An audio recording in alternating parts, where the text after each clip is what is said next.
2 minutes pour comprendre, aujourd'hui, mal de tête ou migraine. Mal de tête ou migraine, il y a une différence? Il y a une différence. On n'est pas dans le même contexte, c'est pas le même patient. Le patient qui est migraineux, en général, il se connaît, il a un terrain migraineux, il a déjà fait des épisodes, souvent. Le premier peut arriver, mais en principe, il a déjà fait.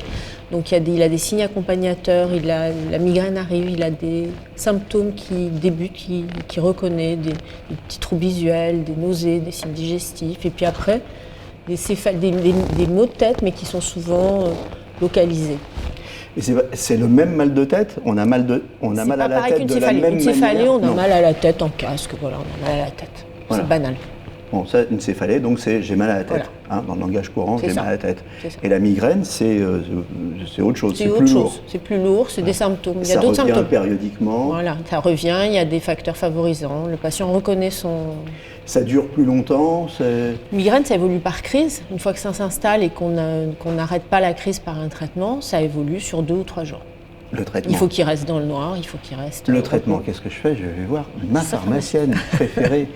Qu'est-ce que je fais? Alors, le traitement de la migraine, ce n'est pas le traitement du simple mal de tête. Le traitement de la migraine, ça nécessite quand même une prescription médicamenteuse, de voir parfois un spécialiste, un neurologue. Donc, ce n'est pas du ressort du pharmacien d'officine. En revanche, le simple mal de tête, il faut quand même poser des questions parce qu'il y a parfois des pathologies qui peuvent être sous-jacentes. Par exemple, les patients qui ont tendance à faire de l'hypertension, quand le traitement n'est pas bien équilibré, ça peut être lié, ça peut donner des maux de tête.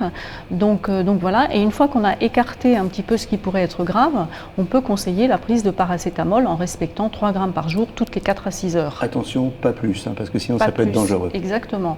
Et puis il faut éviter de s'automédiquer de manière comme ça fréquente, parce que ça peut aussi générer des maux de tête récurrents ou des migraines. J'espère qu'on ne vous a pas donné mal à la tête. À très bientôt et d'ici là, portez-vous bien.